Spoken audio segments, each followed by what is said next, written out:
வாலியம் கொற்கை வேந்தே வாலி, தென்னம் பொறுப்பின் தலைவ வாலி, செலிய வாலி, தென்னவ வாலி, பழியோடு படரா பஞ்சவ வாலி, அடர்த்தெழு குருதி, அடங்கா பசுந்துணி, பிடர்த்தலை பீடம் ஏறிய மடக்குடி, வெற்றிவேல் தடக்கை, கொற்றவை அல்லல், அறுவர் கிளையனங்கை, இறைவனை ஆடல் கண்டு அருளிய அணங்கு சூருடை கானக முகந்த காளி,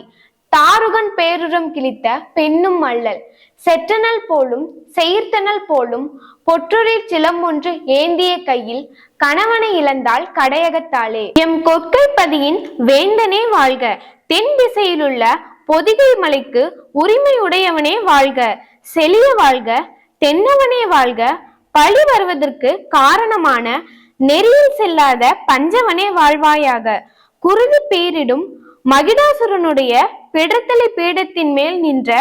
கொற்றவையோ என்றால் அவளும் அல்லல், சப்தமாதர் 7 பேருள் இளையவளான பிடாரியோ என்றால் அவளும் அல்லல், இறைவனை நடனமாட கண்டருளிய பத்திரகாளியோ எனில் அவளும் அல்லல், பாலை நில கடவுளான காளியோ எனில் அவளும் அல்லல், தாருகன் என்ற அசுரனின் அகன்ற மார்பை பிளந்த